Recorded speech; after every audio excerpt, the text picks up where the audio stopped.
Hello everyone, कैसे हैं आप लोग। मैं हूं अभिषेक और आप देख रहे हैं मेरा YouTube channel creative math with Abhishek. आज हम लोग शुरू करने जा रहे हैं क्लास 9th का 3rd चैप्टर यूक्लिड्स ज्योमेट्री। ठीक है, हम लोग का रेफरेंस रहेगा आर.एस. अग्रवाल। तो चलते हैं सबसे पहले हम लोग इंट्रोडक्शन पार्ट में जानते हैं कि यूक्लिड्स ज्योमेट्री का इतिहास कैसा है। What is the history of Euclid's geometry.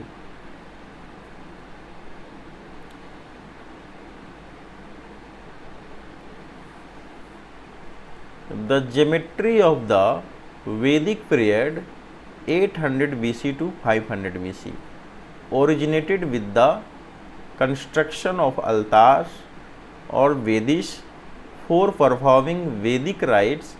Square and circular altars were used for household rituals, while altars having shapes as combination of rectangle, triangles and trapezium were used for public worship. The Sri Yantra consists of 9 interwoven isosceles triangle। ठीक है, हम लोग का जो geometry का जो इतिहास है वो शुरू होता है कौन से पीरियड से, तो वैदिक काल से शुरू होता है। दैट इज़ द वैदिक पीरियड। और वैदिक पीरियड का काल क्या है, तो 800 BC टू 500 BC का जो ड्यूरेशन है वैदिक पीरियड का, उसी दौरान ज्योमेट्री का जो डेवलपमेंट हुआ वो कैसे हुआ उसको देखते हैं। पहले जो पूजा पाठ के लिए, यानी जो हम लोग के हाउस होल्ड जो रिचुअल्स होते थे, उसमें एक टेबल नुमा आकृति का इस्तेमाल किया जाता था, एक कंस्ट्रक्शन का इस्तेमाल किया जाता था पूजा पाठ को संपन्न कराने के लिए, या फिर हमारे जो हिंदू वैदिक जो रिचुअल्स हैं उनको कंप्लीट करने के लिए, जिसको कहा गया अल्तार्स। ठीक है, या फिर वेदिस। अल्तार का मीनिंग होता है a high table that is centre of a religious ceremony. एक थोड़ी सी ऊंचाई तक बना हुआ एक ऐसा टेबल जिसका इस्तेमाल जो है रिलीजियस सेरेमनी को संपन्न करने के लिए इस्तेमाल में लाया जाता है। ठीक है, और इन द वैदिक ट्रेडिशन, जो हम लोग का वैदिक ट्रेडिशन है, वेदी क्या होता है, अल्सो नोन एज ए सेक्रीफाइशियल अल्तार। ये जो है एक सेक्रीफाइशियल अल्तार है, यानी जब हम लोग भगवान को कुछ चीज़ें अर्पित करते हैं या कुछ चीज़ें सेक्रीफाइस करते हैं, तो उसके लिए जिस टेबल का इस्तेमाल किया जाता है, मान सकते हैं एक ऊंची आकृति का जो इस्तेमाल किया जाता है, उसको हम लोग क्या कहते हैं, वेदी। इज ए डेजिग्नेटेड ग्राउंड और प्लेटफॉर्म। ये एक डेजिग्नेटेड ग्राउंड या फिर प्लेटफॉर्म है टेबल नुमा, where offerings are made to deities, जहाँ पे देवियों को ऑफरिंग किया जाता है, यानी कुछ चीज़ें उनको चढ़ाई जाती है। इट इज़ एन एलिवेटेड, ये एक उठा हुआ, ऑफन इनक्लोज्ड स्पेस, अंदर से चारों तरफ से घिरा हुआ एक स्पेस है। समटाइम्स मेड ऑफ ब्रिक्स, अधिकांश जो है ये ईंटों के बने होते हैं। यूज्ड फॉर रिचुअल्स लाइक यज्ञ करने में जिसका इस्तेमाल लिया जाता है। विच इन्वॉल्व्स फायर सेक्रीफाइसेज, जहाँ पे हम लोग भगवान को अग्नि अर्पित करते हैं। ठीक है, तो उस तरीके का जो आकृति होता है उसको क्या कहा जाता है, वेदिस या फिर अल्टार कहा जाता है। ठीक है, तो फिर से हम लोग देखते हैं द ज्योमेट्री ऑफ द वैदिक पीरियड 800 BC टू 500 BC। जो वैदिक काल का जो इतिहास है ज्योमेट्री का, वहीं से ज्योमेट्री की शुरुआत होती है, जहाँ पे अल्तार का निर्माण या वेदिस का निर्माण जो है पूजा पाठ करने के लिए, जो हिंदू जो राइट्स है, हिंदू जो रिचुअल्स है, उसको संपन्न करने के लिए इस्तेमाल में लाया जाता था। अब ये अल्तार कैसे बने होते थे, तो square and circular altars were used for household ritual, यानी जो सर्कुलर और स्क्वायर नुमा जो अल्तार्स होते थे उनका इस्तेमाल जो है हमारे घर के जो रिचुअल्स होते थे, जो पूजा पाठ होते थे, जो भी सेरेमनी होती थी, उनको संपन्न करने के लिए इस्तेमाल में लाया जाता था। और उस अल्तार में डिफरेंट टाइप के जो शेप होते थे, जो 2 डायमेंशनल शेप होते थे, वो कैसे होते थे, तो रेक्टेंगल्स बने होते थे, ट्रायंगल्स बने होते थे, ट्रेपिजम बने होते थे। ठीक है, where use of public worship, जहाँ पे पब्लिक वर्शिप का भी यूज हो सकता था। द श्री यंत्र कंसिस्ट ऑफ 9 इंटरवूवेन आइसोसेल्स ट्रायंगल। हम लोग का एक श्री यंत्र है जो कितने ट्रायंगल से बना हुआ है, तो श्री यंत्र जो है 9 आइसोसेल ट्रायंगल से बने हुए हैं। आइसोसेलेस ट्रायंगल के बारे में हमको पता है, वैसे ट्रायंगल जिसके 2 साइड्स इक्वल होते हैं उसको हम लोग कहते हैं आइसोसेलेस ट्रायंगल। तो 9 आइसोसेलेस ट्रायंगल के मिलने से क्या बना हुआ है? 9 आइसोसेलेस ट्रायंगल के मिलने से क्या बना हुआ है? श्रीयंत्रा बना हुआ है। ठीक है, फिर आगे चलते, ये हो गई हम लोग के वैदिक पीरियड की बातें। फिर आगे चलते हैं, हम लोग ग्रीक में इंटर्ड करते हैं। The Greek developed geometry in a very systematic manner. Greek में जो भी ज्योमेट्री का जो डेवलपमेंट हुआ एक सिस्टमैटिक मैनर में हुआ। ठीक है, 3 ग्रीक मैथमेटिशियंस, और यहीं पर हमारे 3 ग्रीक मैथमेटिशियंस हुए जिनका नाम था, पहले थेल्स थे 600 BC में, फिर उसके बाद पाइथागोरस आए जो थेल्स के क्या थे? शिष्य थे 572 BC में, और उसके बाद यूक्लिड्स आए 300 BC में, contributed a lot on geometry, और इन्होंने क्या किया कि ज्योमेट्री में अपना बहुत ही बड़ा योगदान दिया। ठीक है, थेल्स ने क्या किया? इन तीनों ने ही, थेल्स, पाइथागोरस और यूक्लिड्स ने ज्योमेट्री में जो अपना कंट्रीब्यूशन दिया वो बहुत ही महत्वपूर्ण है। थेल्स ने क्या किया? तो Thales proved that circle is bisected by its diameter. Thales ने ये प्रूव किया कि कोई भी सर्किल जो है अपने डायमीटर के द्वारा 2 इक्वल पार्ट में डिवाइड होता है, यानी बाइसेक्ट होता है। फिर बारी आई पाइथागोरस की। Pythagoras developed the theory of geometry to a great extent. Pythagoras ने ज्योमेट्री को बहुत ही हद तक जो है डेवलप करने का काम किया। Euclid's introduce the method of proving mathematical result by using deductive logical reasoning and previously proved result. Euclid's ने क्या किया? एक मेथड दिया। कौन सा मेथड दिया? तो एक मेथड दिया, method of proving mathematical result.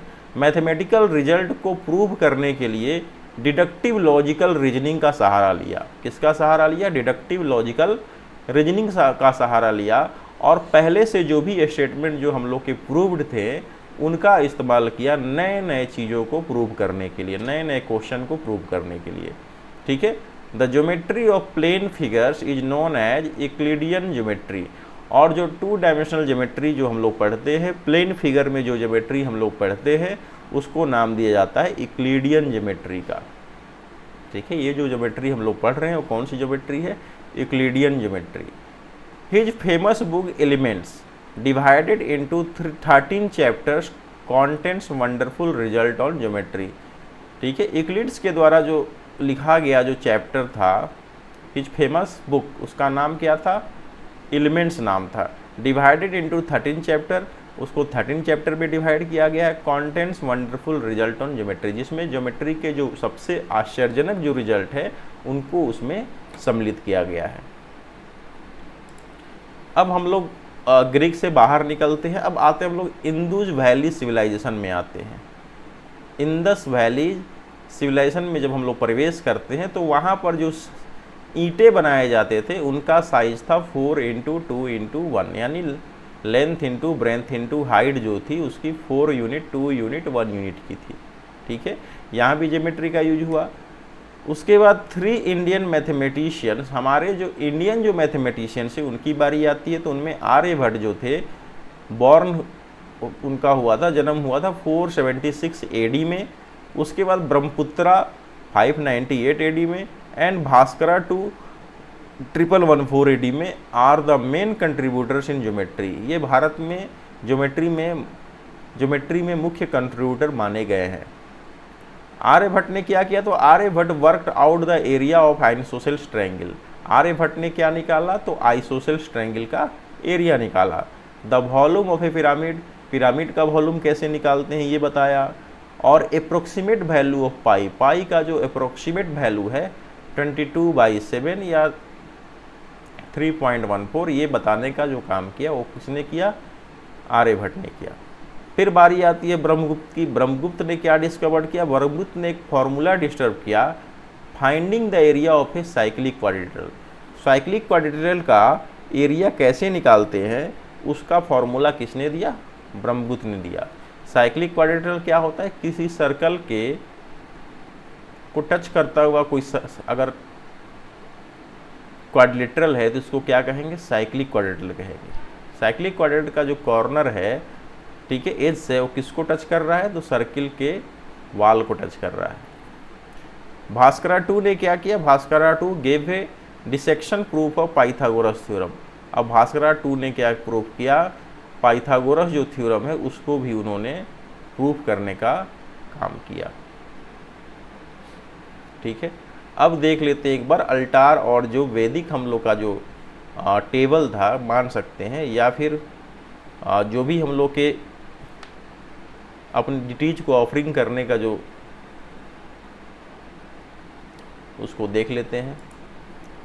इस तरह का जो फिगर है, और ये जो फिगर है ये क्या है हम लोग का अल्तार से, ठीक है, ये क्या है, अल्तार है। ये क्या है, अल्तार। इसमें देखिए डिफरेंट टाइप के जो है रेक्टेंगल, ट्रायंगल, ट्रेपीजियम, स्क्वायर, ये सब चीज़ें जो है बनी हुई रहती थी।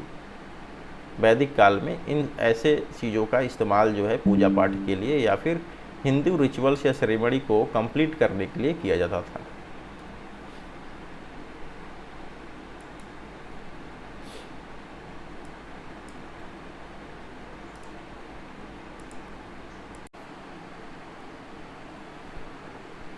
तो हम लोग हैं क्लास 9th के फर्स्ट चैप्टर इक्लिप्स ज्योमेट्री में, और इक्लिप्स ज्योमेट्री में हम लोग देखते हैं जो बेसिक ज्योमेट्रिकल कॉन्सेप्ट है उसके बारे में जानते हैं। ठीक है, बेसिक ज्योमेट्रिकल कॉन्सेप्ट्स में हम लोग को कुछ पॉइंट्स जो हैं अपने दिमाग में डाल लेनी है, जैसे कि एक्जियम क्या होता है, थ्योरम्स क्या होता है, कोरोलरीज क्या होते हैं, फिर बारी आती है स्टेटमेंट क्या है, थ्योरम्स क्या है, ये सारी चीज़ें जो है हम लोग को देखनी है। ठीक है, सबसे पहला हम लोग का पॉइंट है एक्जियम। ठीक है, एक्जियम्स क्या होता है, तो एक्जियम क्या है, the basic fact that which are taken for granted without proof और कल्ड एक्जियम। एक्जियम क्या है, एक ऐसा स्टेटमेंट है, एक ऐसा बेसिक फैक्ट है जिसको किसी प्रूफ की आवश्यकता नहीं है, बल्कि पहले से ही मान लिया गया है कि वो की सत्य है और किसी भी ग्रांट की उसको ज़रूरत नहीं है। तो वैसे स्टेटमेंट या बेसिक फैक्ट को हम लोग क्या कहते हैं, एक्जियम कहते हैं। फिर से एक बार मैं बता देता हूँ एक्जियम क्या है। एक्जियम जो है एक बेसिक फैक्ट है। क्या है, बेसिक फैक्ट है जिसको किसी प्रूफ की आवश्यकता नहीं है, नो प्रूफ। ठीक है, नो प्रूफ, यानी इसको किसी भी प्रूफ की आवश्यकता नहीं है और बिना प्रूफ के ही इसको मान लिया गया है कि ये कि बिल्कुल सत्य है, करेक्ट है।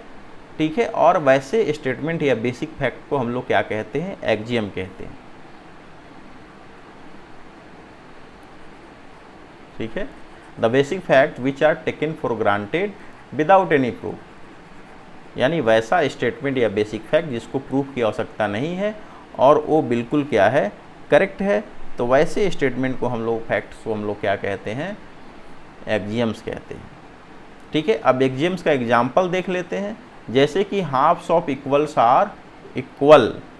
ठीक है, halves of equals are equal. अगर हम लोग इक्वल का हाफ करेंगे तो हमें क्या मिलेगा, इक्वल मिलेगा। ठीक है, अगर हम लोग इक्वल का हाफ करेंगे तो हम लोग को क्या मिलेगा, इक्वल मिलेगा। ठीक है, अगर मान लीजिए हमारे पास ये एक स्ट्रेट लाइन है, कितने सेंटीमीटर का, 4 सेंटीमीटर का, और इसको हम लोग 2 इक्वल पार्ट में डिवाइड करेंगे, यानी इसका हाफ कर देंगे। क्या कर देंगे, हाफ कर देंगे। तो मान लीजिए इसको हम लोगों ने हाफ कर दिया, तो ये भी 2 सेंटीमीटर हो गया और ये भी 2 सेंटीमीटर हो गया, यानी दोनों पार्ट्स जो हैं ए बी सी, यानी दोनों पार्ट जो हैं ए सी और सी बी क्या हो गए, ये दोनों भी इक्वल हो गए, यानी the halves of equals are equal. ठीक है,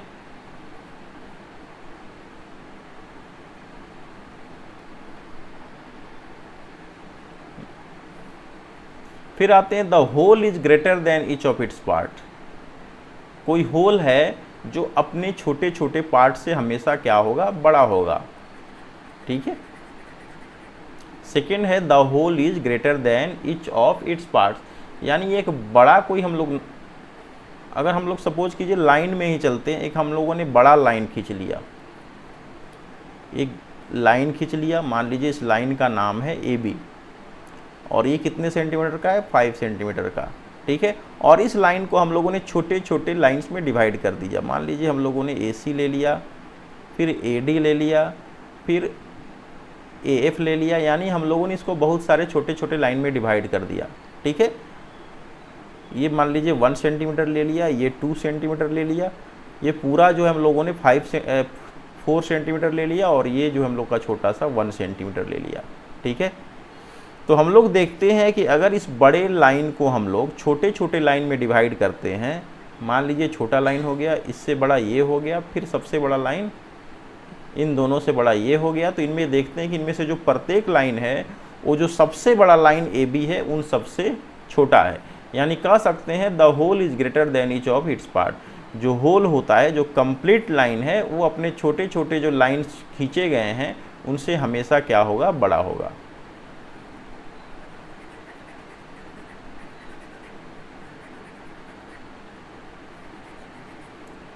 फिर a line contents infinitely many points. हम लोग जानते हैं किसी भी लाइन में कितने पॉइंट्स होते हैं, इनफाइनाइटली मैनी पॉइंट्स होते हैं, जिसको हम लोग काउंट नहीं कर सकते। फिर आते हैं नेक्स्ट हम लोग का statement.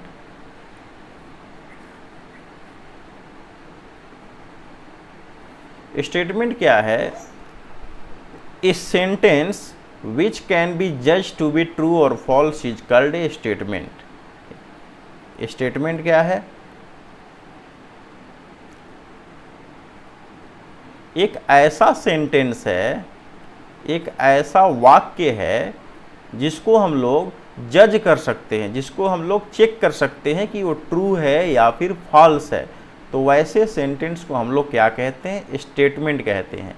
A sentence which can be जज टू बी ट्रू और false is called a statement. फिर से जान लेते हैं स्टेटमेंट क्या है। स्टेटमेंट एक ऐसा सेंटेंस है जिसकी हम लोग जांच कर सकते हैं, जिसका हम लोग जज कर सकते हैं कि वो ट्रू है या फिर फॉल्स है, या तो वो ट्रू होगा या फिर फॉल्स होगा। ठीक है, इसकी जांच हम लोग कर सकते हैं, इसको हम लोग अनुमान लगा सकते हैं। ठीक है, तो वैसे सेंटेंस को हम लोग क्या कहते हैं? स्टेटमेंट कहते हैं। ठीक है, एग्जाम्पल के लिए देख लेते हैं कि the sum of angles of triangle is 180 degree is a true statement. किसी भी ट्रायंगल के तीनों एंगल का सम 180 डिग्री होता है, तो ये तो ट्रू स्टेटमेंट हो गया।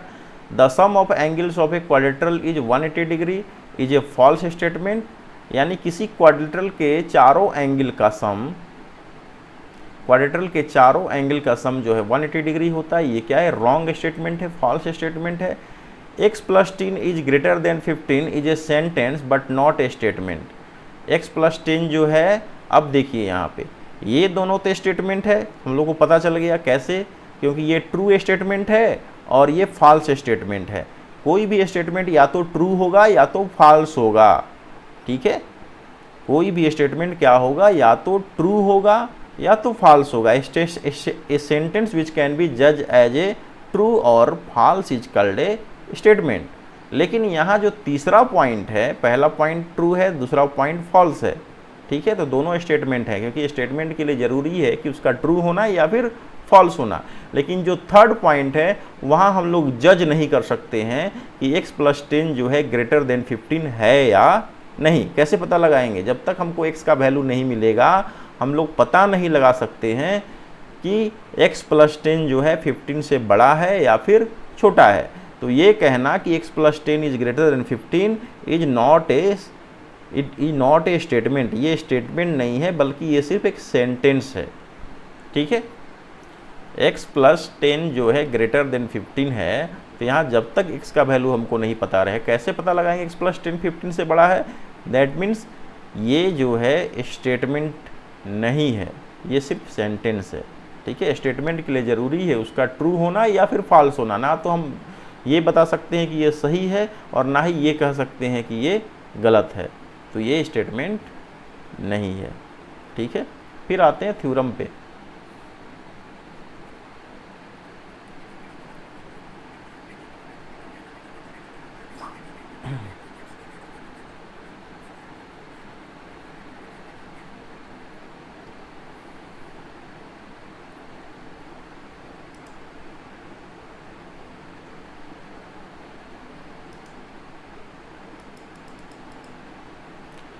फिर थ्योरम क्या है? स्टेटमेंट के बाद बारी आती है थ्योरम की।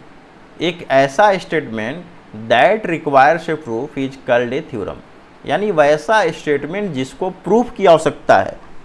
ठीक है, कोई भी स्टेटमेंट या तो सही होता है या फिर गलत होता है, लेकिन अगर स्टेटमेंट को प्रूफ की आवश्यकता है तो उसको क्या कहेंगे, थ्योरम कहेंगे। Stabilising the truth of a theorem is known as proving the theorem. और उस थ्योरम के प्रूफ को स्टेबलाइज करना, उसके सत्य को स्टेबलाइज करना कहलाएगा प्रूविंग द थ्योरम। फिर से जान लेते हैं थ्योरम क्या है। A statement that requires a proof, यानी वैसा स्टेटमेंट जिसको प्रूफ की आवश्यकता है, यानी उसका प्रूफ करना, उसको हम लोग को प्रूफ करना ही पड़ेगा, तो उसको कहेंगे थ्योरम। और उस थ्योरम के ट्रूथ को जब हम लोग स्टेबलाइज करेंगे, स्थापित करेंगे, तब हम लोग कहेंगे कि हम लोग क्या कर रहे हैं, प्रूविंग द थ्योरम को प्रूव कर रहे हैं। एग्जाम्पल के लिए, the sum of all angles around a point is 360 degree, यानी ये कह रहा है कि एक पॉइंट के, सपोज कीजिए ये हम लोग का क्या है, पॉइंट है, तो इस पॉइंट के चारों तरफ का जो एंगल है वो कितना है, 360 डिग्री है। तो ये क्या है, प्रूफ है, लेकिन इसको हम लोग को, ये क्या है, थ्योरम है जिसको हम लोग को प्रूफ करना है।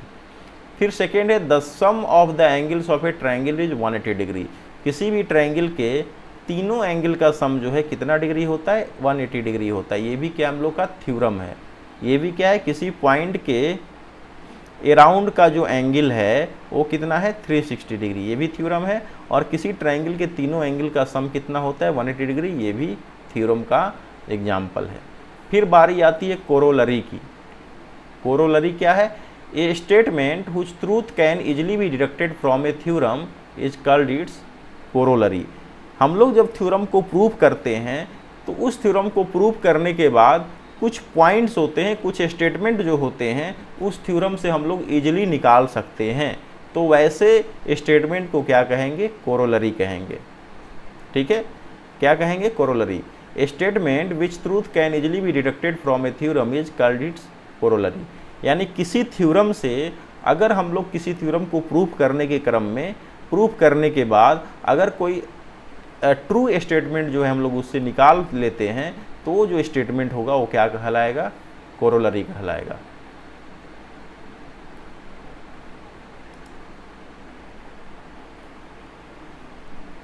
फिर आते हैं हम लोग नेक्स्ट टॉपिक जो हम लोग का,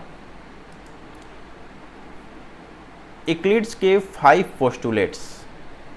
यूक्लिड्स के वो 5 नियम क्या है, रूल क्या है, उसके बारे में जानते हैं। यूक्लिड्स 5 पोस्टुलेट्स के बारे में जानते हैं। पहला पोस्टुलेट है, ए straight line may be drawn from any point to any other point. ठीक है, पहला स्टेटमेंट क्या है कि कोई भी स्ट्रेट लाइन जो है किसी भी पॉइंट से शुरू हो सकती है और किसी भी पॉइंट तक वो ख़त्म हो सकती है। ठीक है, straight line may be drawn from any point to any other point. किसी भी पॉइंट से हम लोग कोई स्ट्रेट लाइन, मान लीजिए ये स्ट्रेट पॉइंट है, इस पॉइंट से हम लोगों ने क्या किया, एक स्ट्रेट लाइन ड्रॉ किया और मान लीजिए यहाँ पे ख़त्म भी कर दिया। तो किसी भी पॉइंट से हम लोग किसी दूसरे पॉइंट तक हम लोग कोई भी स्ट्रेट लाइन खींच सकते हैं। किसी भी पॉइंट से हम लोग स्ट्रेट लाइन की शुरुआत कर सकते हैं, यहाँ से भी कर सकते हैं, यहाँ से भी कर सकते हैं। तो the straight line may be drawn from any point to any other point. Second हम लोग का क्या है, a terminated line can be produced independently. मान लीजिए हम लोगों ने एक लाइन खींच दिया जिसका नाम दे दिया ए बी। क्या अब हम लोग ए बी को आगे प्रोड्यूस कर सकते हैं कि नहीं, कर सकते हैं। इस लाइन ए बी को हम लोग आगे भी इनफाइनाइट कहीं तक प्रोड्यूस कर सकते हैं। ठीक है, तो a terminated line can be produced independently. एक लाइन जिसको हम लोगों ने मान लिया था कि वो लाइन ए से लेकर बी तक ख़त्म हो चुकी है, उसको हम लोग क्या कर सकते हैं, फिर बी से आगे की तरफ बढ़ाकर इनफाइनाइट तक ले जा सकते हैं। थर्ड है, a circle can be drawn with any centre and any radius. किसी भी सेंटर से, यानी कोई भी, इसको सेंटर मान ले, इसको मान ले, इसको मान ले, कोई भी सेंटर और किसी भी रेडियस का हम लोग सर्किल खींच सकते हैं। यानी किसी भी पॉइंट को सेंटर मानकर और किसी भी मेजरमेंट का हम लोग सर्किल जो है खींच सकते हैं। ये भी क्या है, यूक्लिड्स का थर्ड पोस्टुलेट है। फिर आते हैं फोर्थ में,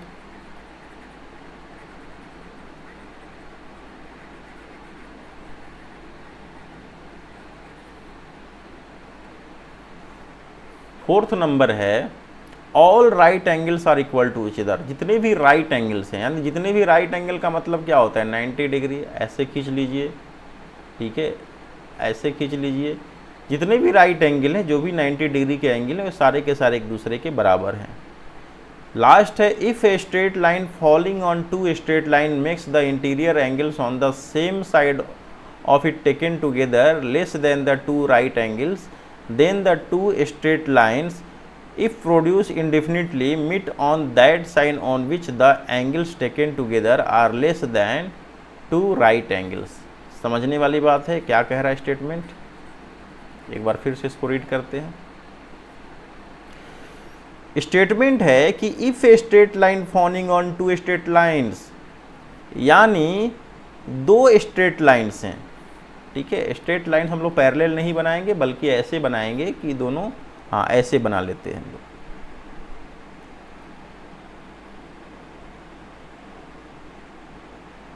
ठीक है। If a straight line falling on two straight line makes the interior angles on the same side of it taken together less than two right angles, then the two straight lines it produce indefinitely meet on that side on the which the angles taken together are less than two right angles। यानी दो straight line इस तरीके से खींचे गए हैं और एक लाइन इनको ऐसे काट रही है, ठीक है, एक लाइन इन पे फॉल हो रही है। यानी दो स्ट्रेट लाइन पर एक सिंगल लाइन जो है फॉल हो रही है। किस तरीके से फॉल हो रही है कि किसी एक साइड के जो इंटीरियर एंगल हैं, ठीक है, किसी एक साइड के जो क्या है इंटीरियर एंगल हैं। तो यहाँ तो अगर दो लाइंस को कोई लाइन इंटरसेक्ट कर रही है, कोई लाइन फॉल कर रही है दोनों लाइन पे, तो इधर भी इंटीरियर एंगल है, इधर भी इंटीरियर एंगल है, इधर भी है, इधर भी है।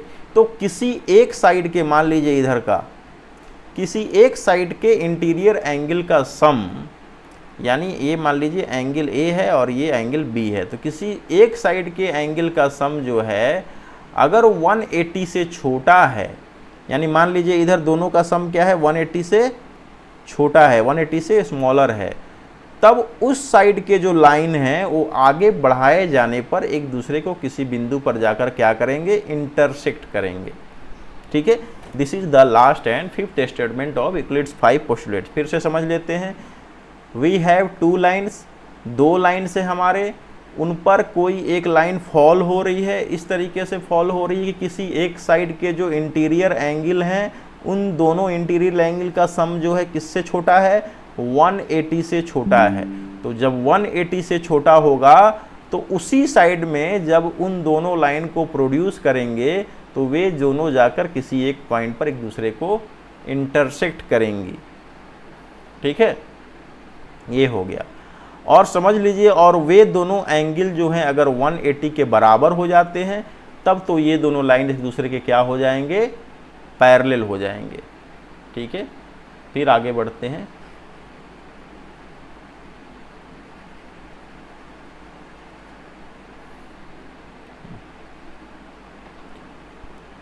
हाँ, later on the fifth postulates was modified as under.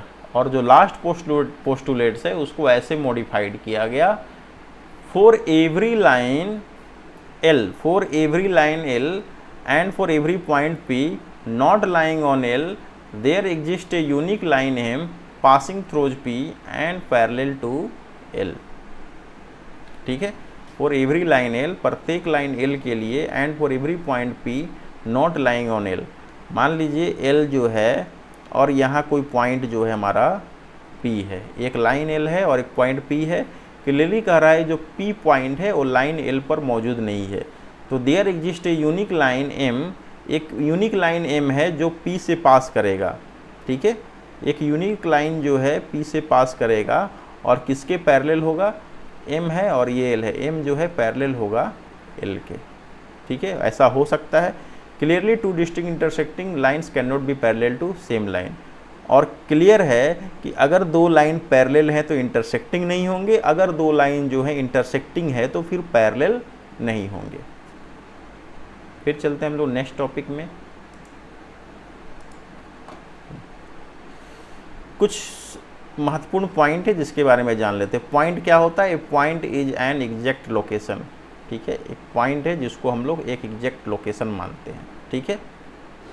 Point is an a point is an point is an exact location, यानी अगर हम लोगों ने यहाँ पर कोई पॉइंट डाल दिया तो ये क्या, और इसका नाम दे दिया ए, तो ये ए के लोकेशन को दिखलाएगा। यहाँ पे कोई पॉइंट डाल दिया बी, पॉइंट दे दिया और इसका नाम दे दिया बी, तो ये बी के लोकेशन को दर्शाएगा। तो पॉइंट क्या है, a point is an exact location. A fine dot represents a point. एक छोटा सा जो डॉट है वो किसको रिप्रेजेंट करता है, एक पॉइंट को रिप्रेजेंट करता है। We denote a point by a capital letter, और पॉइंट को हम लोग कैसे इंडिकेट करते हैं, कैपिटल लेटर से इंडिकेट करते हैं। It is given figure P is a point, ये दिया हुआ है कि पॉइंट P जो है ये क्या है, एक पॉइंट है फिगर में, ठीक है। फिर आगे आते हैं कि लाइन सेगमेंट क्या होता है। Line segment, the straight path between 2 points A and B is called the line segment AB, ठीक है। ये हम लोग का पॉइंट A है और ये पॉइंट क्या है, B है। यहाँ पॉइंट A हो गया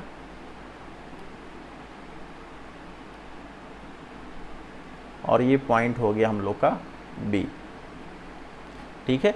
तो पॉइंट A और point B, the straight path between 2 points A and B is called the line segment. इन दो पॉइंट के बीच का जो पाथ है, उसको क्या कहेंगे, लाइन सेगमेंट, ठीक है।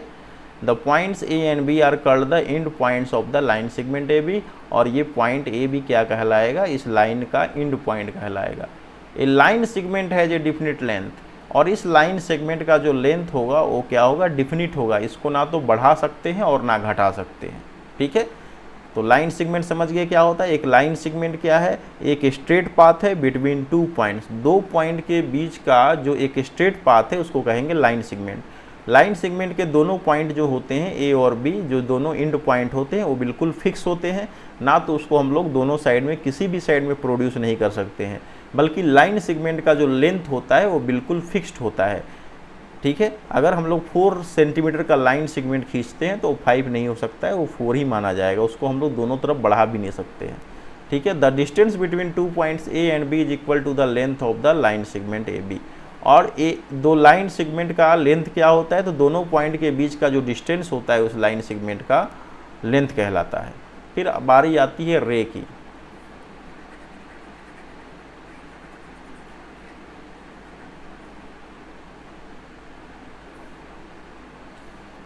फिर आगे देखते हैं रे क्या होता है। लाइन सेगमेंट के बारे में जाना कि उसका 2 एंड पॉइंट होता है, एक A हो गया और एक B हो गया, ठीक है। इस लाइन सेगमेंट को हम लोग दोनों साइड में प्रोड्यूस नहीं कर सकते क्योंकि इसका जो लेंथ होता है वो फिक्स्ड होता है। फिर बारी आती है रे की। A line segment AB which extended indefinitely in one direction is called a रे।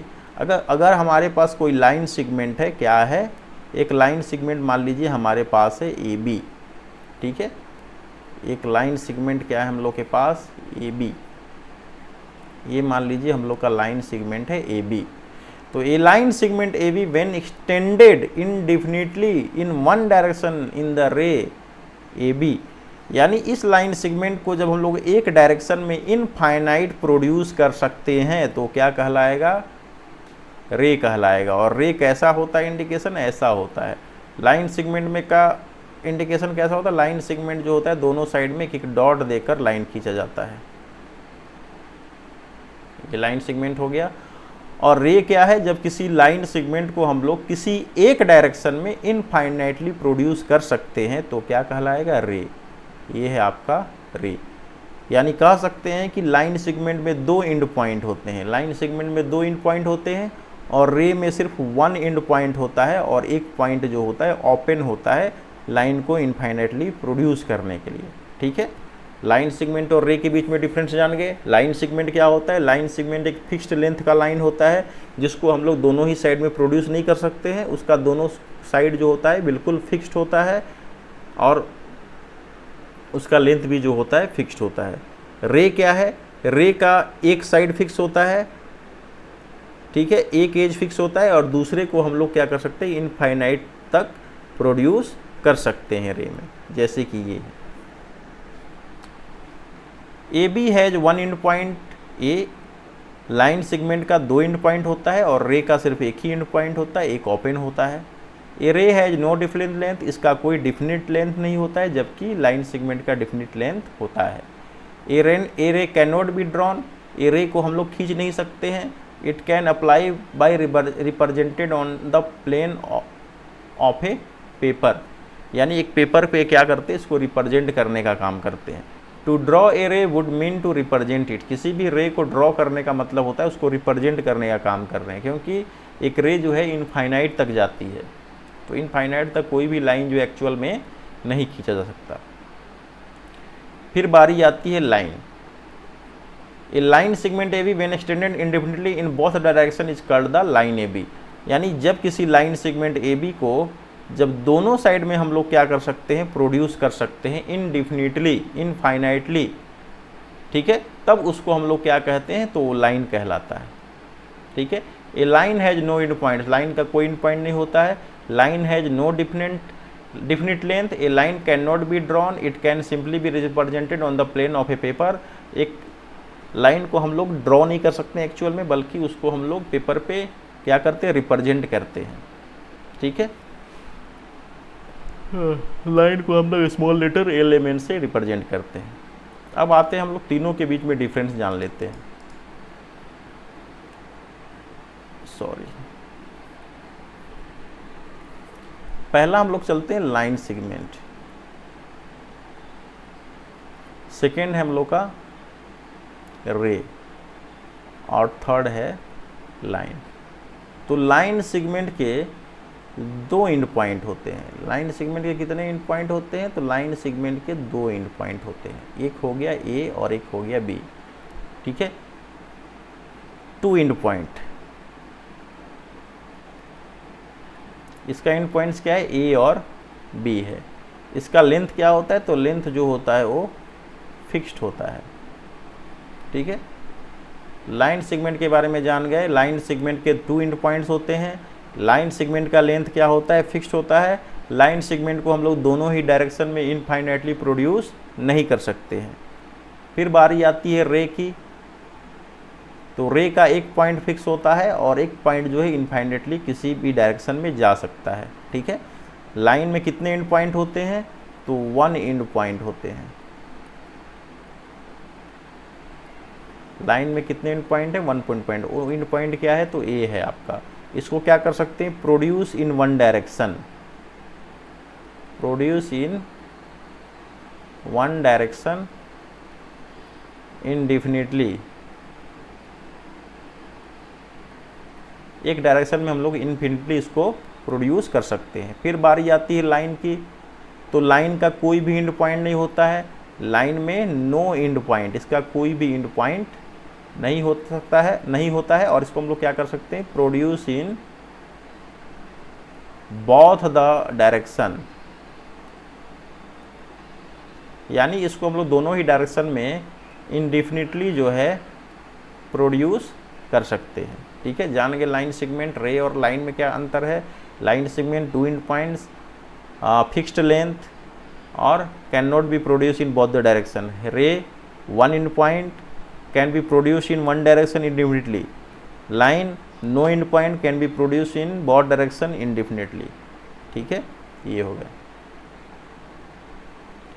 फिर आते हैं नेक्स्ट पॉइंट हम लोग का है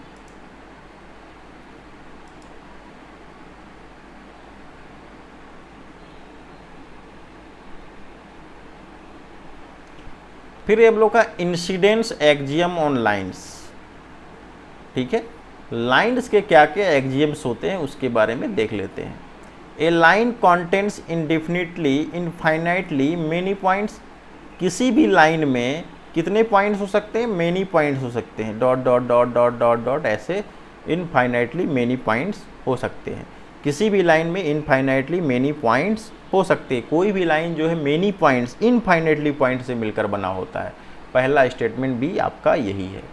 सेकेंड है through a given point infinitely many lines can be drawn, यानी अगर हमारे पास एक पॉइंट है तो इससे कितनी लाइन्स खींचे जा सकते हैं, तो इससे असंख्य लाइन इनफाइनाइटली लाइन खींच सकते हैं। 1 2 3 4 5 6 7 ऐसे हम लोग क्या कर सकते हैं किसी एक पॉइंट से। ठीक ठीक है, किसी एक पॉइंट से हम लोग क्या कर सकते हैं, इनफाइनेटली मेनी लाइन्स जो हैं खींच सकते हैं। सेकेंड स्टेटमेंट भी हम लोग का यही है। थर्ड है कि one and only one line can be drawn to a pass through two given points. अगर हमारे पास दो गिवन पॉइंट दिए हुए हैं, ठीक है, अगर हमारे पास दो गिवन पॉइंट्स दिए हुए हैं, पहला पॉइंट ये है और दूसरा पॉइंट ये, first point A second point B, तो अगर हमारे पास दो गिवन पॉइंट दिए हुए हैं तो इन दोनों पॉइंट से कितने लाइन पास कर सकते हैं, सिर्फ और सिर्फ एक, सिर्फ और सिर्फ वन। ठीक है, तो फिर से हम लोग एक्सियम्स ऑन लाइंस को दोहरा लेते हैं। पहला है किसी भी लाइंस पे इनफाइनेटली मेनी पॉइंट्स होते हैं, यानी कोई भी लाइन जो इनफाइनेटली मेनी पॉइंट से मिलकर बना होता है।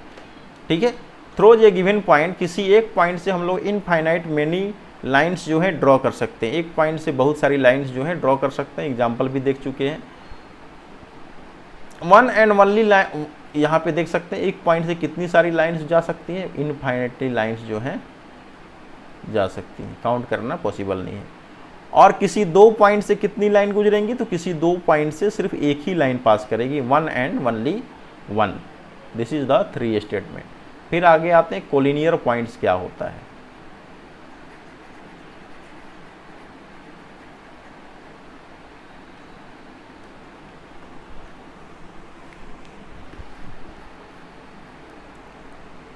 कोलिनियर पॉइंट थ्री, यहाँ तीन से ज़्यादा की बात हो रही है, थ्री और मोर देन थ्री, यहाँ टू की बात नहीं हो रही है। ठीक है, टू का कोई चर्चा ही नहीं है, यहाँ बात हो रही है थ्री की। तो थ्री और more than three points are said to be collinear if there is a line which contains them all. ठीक है, या कह सकते हैं कि अगर किसी लाइन पे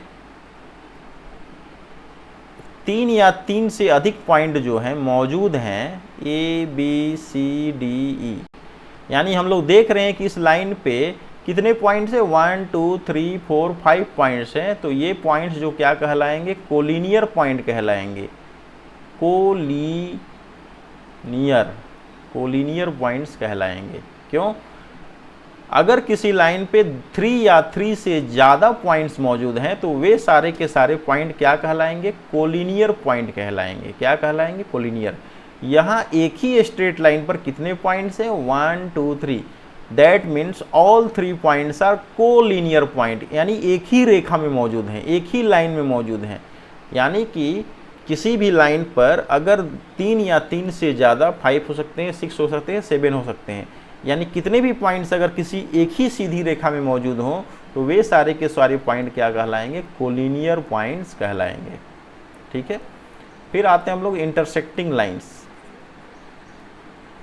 कोलिनियर पॉइंट समझ गया क्या कहलाता है। कोलिनियर का मतलब होता है सारे पॉइंट्स का एक सीधी रेखा में होना, एक सीधी लाइन में सारे पॉइंट्स अगर मौजूद है तो वे क्या कहलाएंगे, कोलिनियर पॉइंट्स कहलाएंगे। और यहाँ देख रहे पी क्यू आर, क्या ये सारे एक ही लाइन में हैं, नहीं, इनसे तो एक ट्रायंगल बन सकता है।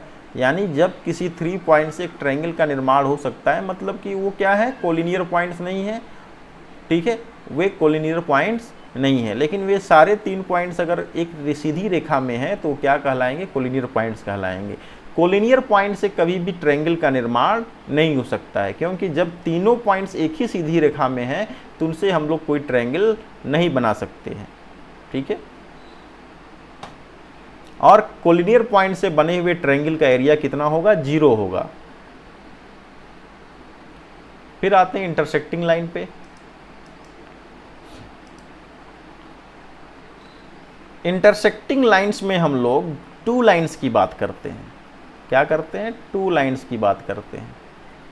ठीक है, जब 2 लाइंस एक दूसरे को किसी पॉइंट पर इंटरसेक्ट करते हैं तो उन लाइन को हम लोग क्या कहते हैं, इंटरसेक्टिंग लाइन। मान लीजिए हमारे पास 2 लाइन है, एक लाइन है L और दूसरा लाइन है 1 M, और उनके बीच में कितना कॉमन पॉइंट है, तो सिर्फ और सिर्फ 1 कॉमन पॉइंट है, मान लीजिए O। तब L और M जो होगा क्या कहलाएगा, इंटरसेक्टिंग लाइन्स कहलाएगा। ठीक है, if 2 lines intersect each other at a single common point, ठीक है, then 2 lines are called intersecting lines. 2 lines having a common point are called intersecting line. यानी 2 लाइन्स का अगर कॉमन पॉइंट यहाँ पर क्या है, O है, तो 2 लाइन्स का एक ही कॉमन पॉइंट हो सकता है, एक से ज़्यादा हो भी नहीं सकता है। ठीक है, किसी भी दो लाइंस के कितने कॉमन पॉइंट्स हो सकते हैं, तो किसी भी दो लाइंस के सिर्फ और सिर्फ एक ही कॉमन पॉइंट्स हो सकते हैं। कोई भी दो लाइन जो है एक दूसरे को कितने कॉमन पॉइंट पर इंटरसेक्ट कर सकता है, तो कोई भी दो लाइन एक दूसरे को सिर्फ और सिर्फ ओनली वन पॉइंट पर इंटरसेक्ट कर सकता है।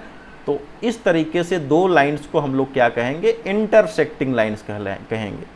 हम लोग डिफिनीशन को ऐसे मॉडिफाई कर सकते हैं कि if two lines intersect each other at one point then both the lines are called intersecting lines. ठीक है, if two lines have one point in common then both lines are called intersecting line. ठीक है, इस figure में देख सकते हैं कि एक लाइन है ए बी और सी डी, दोनों क्या है, ए बी और सी डी क्या है, इंटरसेक्टिंग लाइन है, क्योंकि सिर्फ और सिर्फ क्या कर रहे हैं, एक ही पॉइंट पर वो मिल रहे हैं। ठीक है, तो एक और बात आती है, अगर एक से ज़्यादा पॉइंट पे दो लाइन आपस में मिल रहे हैं तो क्या होगा, दोनों लाइन कोलिनियर होंगे, दोनों लाइन क्या होंगे, बिल्कुल सेम होंगे। ठीक है, तो या तो दो लाइंस क्या होंगे, इंटरसेक्टिंग होंगे, या तो दो लाइंस क्या होंगे, कोलिनियर होंगे, या तो दो लाइंस क्या होंगे, एक दूसरे के पैरेलल होंगे। तीनों कभी भी साथ में नहीं हो सकते हैं। यानी अगर दो लाइन पैरेलल हो, दो लाइन इंटरसेक्टिंग हो और दो लाइन एक दूसरे के कोलिनियर हो, ऐसा पॉसिबल नहीं है। ठीक है, तीनों में एक ही पॉसिबल, या तो दोनों लाइन पैरेलल होंगे, या तो दोनों लाइन क्या होंगे, एक रेखीय होंगे, कोलिनियर होंगे, या तो दोनों लाइन क्या होंगे, इंटरसेक्टिंग हो। या तो ये पॉसिबल है, या तो ये पॉसिबल है, या तो ये पॉसिबल है। टू लाइंस के लिए ये जो टू लाइंस के लिए बस यही तीनों जो है पॉसिबल हैं, इनमें से कोई एक ही पॉसिबल है। फिर आगे चलते हैं हम लोग, कंकरेंट लाइंस क्या होते हैं।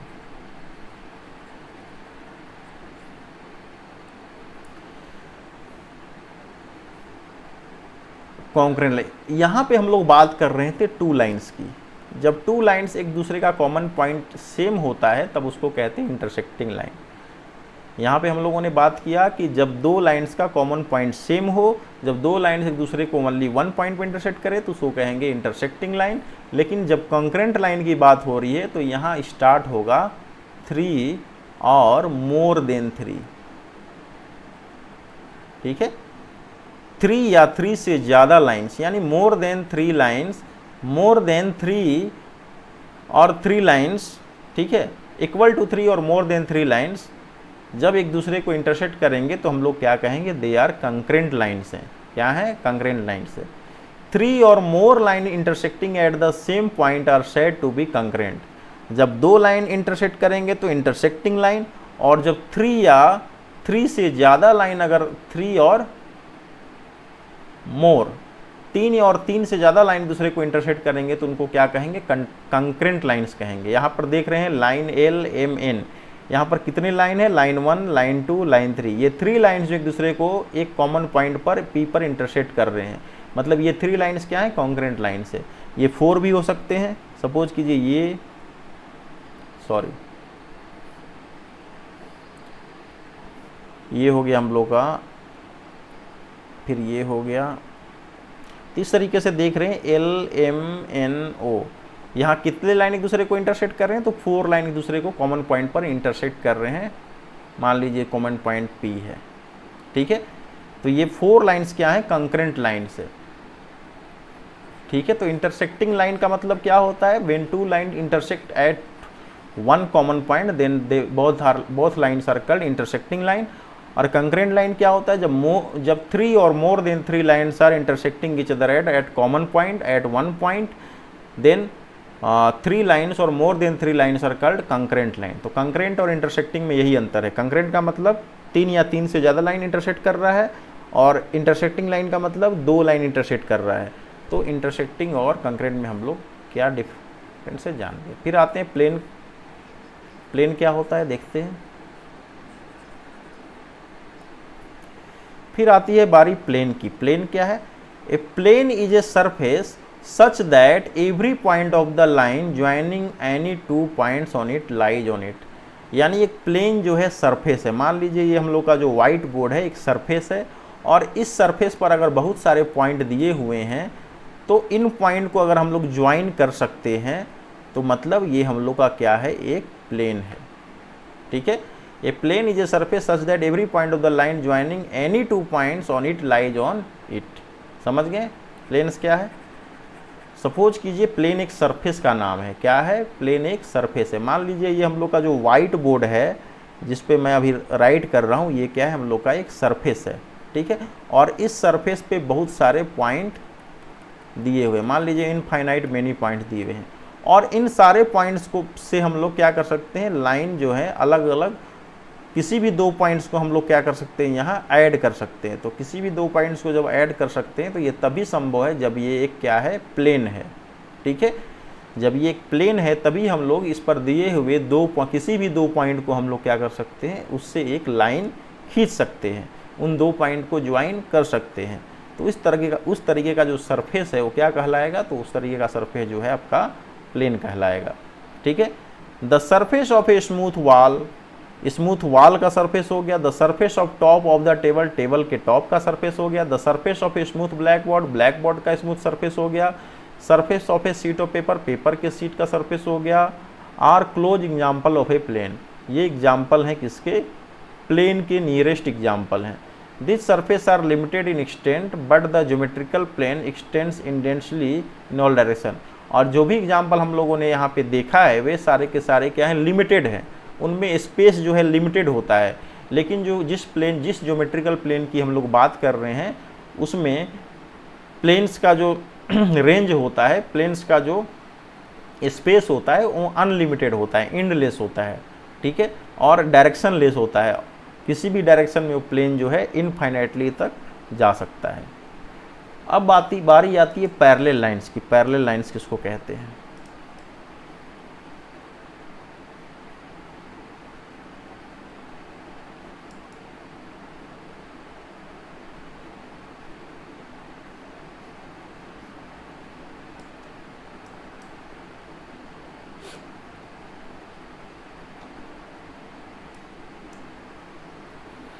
प्लेन हो गया। अब बारी आती है पैरेलल लाइंस की। Two lines L M in a plane are said to be parallel if they have no point in common and we write L parallel M. यानी यहाँ पर दो लाइन एल और एम है, दोनों लाइन एक दूसरे को कहीं भी इंटरसेक्ट नहीं करते हैं, चाहे उन्हें किसी भी डायरेक्शन में इंक्रीज किया जाए। एक लाइन एल है और दूसरा लाइन एल है, दोनों क्या है, पैरेलल लाइन है। दोनों को हम लोग किसी भी डायरेक्शन में अगर हम लोग बढ़ाएं, इंक्रीज करें, तो ये दोनों कहीं भी एक दूसरे से नहीं मिलेंगी। यानी ये दो लाइन्स अगर एक दूसरे को कहीं भी इंटरसेक्ट नहीं करती हैं, चाहे इन्हें किसी भी डायरेक्शन में क्यों ना इंक्रीज किया जाए, तो वैसे लाइन्स को हम लोग कहते हैं पैरेलल लाइन्स। और पैरेलल लाइन्स लिखने का तरीका है एल, ये साइन देंगे पैरेलल, और एम, एल पैरेलल एम, ऐसे लिखते हैं, एल पैरेलल एम, ठीक है। पैरेलल लाइन्स जान का क्या होता है, जब दो लाइन्स इस तरीके से हो कि दोनों ही डायरेक्शन में अगर इनफाइनाइटली हम लोग इंक्रीज करें और वे दोनों लाइन एक दूसरे को कहीं भी इंटरसेक्ट नहीं करें, उनका कोई भी पॉइंट कॉमन नहीं हो, चाहे दोनों ही डायरेक्शन में उनको क्यों ना बढ़ाया जाए, तो वैसे लाइन को हम लोग कहते हैं पैरेलल लाइंस। और पैरेलल लाइंस का जो साइन है वो है दो straight line, L parallel M लिख सकते हैं, ठीक है। The distance between two parallel lines remains the same, यानी दो पैरेलल लाइन्स के बीच का जो डिस्टेंस होता है एवरीवेयर एट एनी पॉइंट वो सेम होता है, ठीक है। दो लाइन्स के बीच का जो डिस्टेंस होता है वो हर जगह क्या होता है, बिल्कुल सेम होता है, ठीक है। और हमेशा जो है वे लाइन्स दोनों ही लाइन्स के साथ क्या करती हैं, 90 डिग्री का एंगल बनाती हैं, ऐसे ऐसे, ठीक है। तो वैसे लाइन्स को हम लोग क्या कहेंगे, पैरेलल लाइन्स कहेंगे।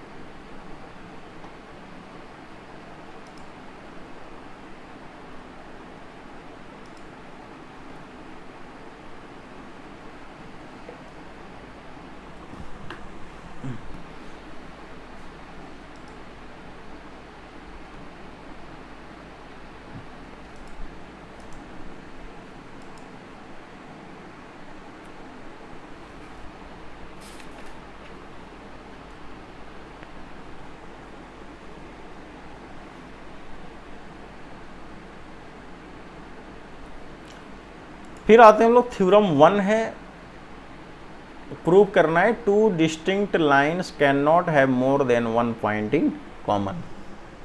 यानी कह रहा है कि किसी भी प्रूव करना है कि टू डिस्टिंक्ट लाइन, हमारे पास दो लाइन्स दिए हुए हैं एल और एम, प्रूव करना है कि इन दोनों लाइन का सिर्फ और सिर्फ एक ही कॉमन पॉइंट हो सकता है वे दोनों लाइन सिर्फ और सिर्फ एक दूसरे को एक ही पॉइंट पर इंटरसेक्ट करती हैं, एक से ज़्यादा पॉइंट पर इंटरसेक्ट नहीं कर सकती हैं। ये हम लोग का थ्योरम को फिर से समझ लीजिए।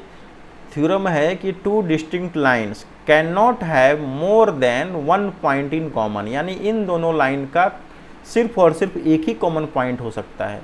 ये दो लाइन एक दूसरे को सिर्फ और सिर्फ एक ही पॉइंट पर इंटरसेक्ट कर सकती हैं, यही प्रूव करना है। तो दिया हुआ है गिवन में two distinct lines L and M, यहाँ एल और एम दो लाइन्स दिए हुए हैं। प्रूफ क्या करना है? प्रूफ करना है कि L and M contain at most one point common. ठीक है, प्रूफ करना है कि एल और एम का एट मोस्ट ज़्यादा से ज़्यादा एक ही पॉइंट जो होगा कॉमन होगा, वे दोनों लाइन एक ही पॉइंट पर इंटरसेक्ट करेंगे, एक से ज़्यादा नहीं। प्रूफ में चलते हैं कि हम लोग मान लेते हैं, अगर संभव हो, इफ पॉसिबल, मान लिया कि P and Q be two points common to L and M। मान लिया कि L और M जो हैं दो पॉइंट पर इंटरसेक्ट करते हैं, यानी मान लिया कि L और M के दो कॉमन पॉइंट हैं, ऐसा मान लिए। होता नहीं है लेकिन हम लोगों ने मान लिया। चलो, जो प्रूफ करना है उसके अपोजिट हम लोगों ने मान लिया कि चलो L और M के कितने पॉइंट्स कॉमन है, तो L और M में दो पॉइंट्स कॉमन है, एक पॉइंट P कॉमन है और दूसरा पॉइंट Q कॉमन। ये पॉसिबल नहीं है लेकिन हम लोगों ने मान लिया कि L और M जो है के बीच में दो पॉइंट्स कॉमन है, P और Q, या फिर मान सकते हैं L और M जो है दो पॉइंट पर इंटरसेक्ट करते हैं, P और Q पर। ठीक है, then L contents both the points P and Q। इसका मतलब कि हमारे लाइन L पर P और Q मौजूद है। ठीक है,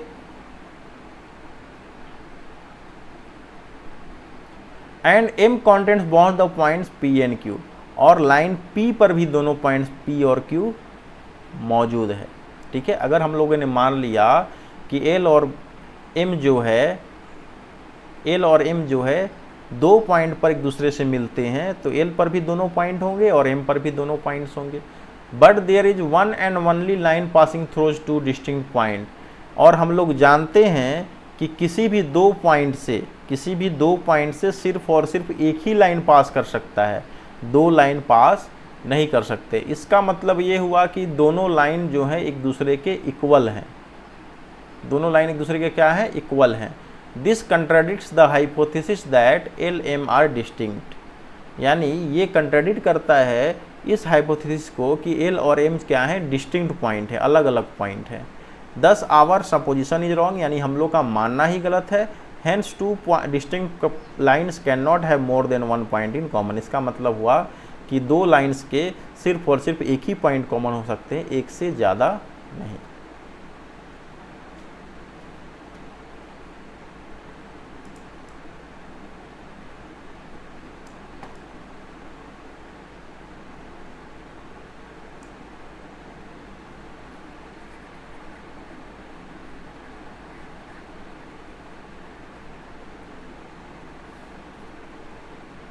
फिर आते हैं हम लोग पैरेलल लाइंस एक्सियम पे। पैरेलल लाइंस एक्सियम क्या कहता है देख लेते हैं।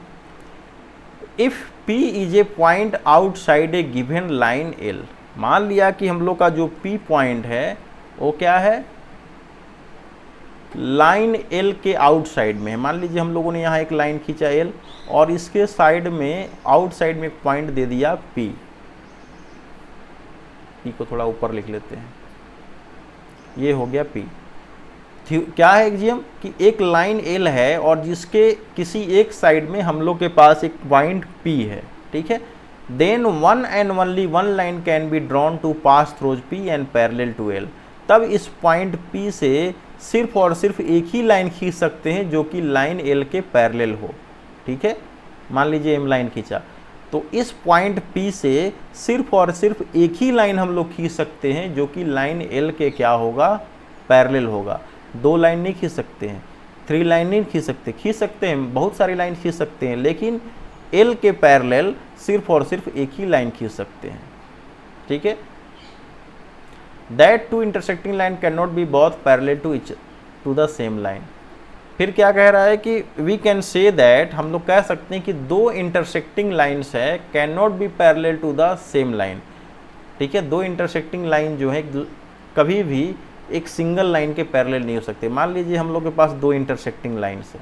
ठीक है, तो ये दो इंटरसेक्टिंग लाइन जो है किसी एक लाइन के पैरेलल नहीं हो सकते हैं, दोनों में से कोई एक ही पैरेलल हो सकता है, दोनों किसी एक लाइन के पैरेलल नहीं हो सकते हैं।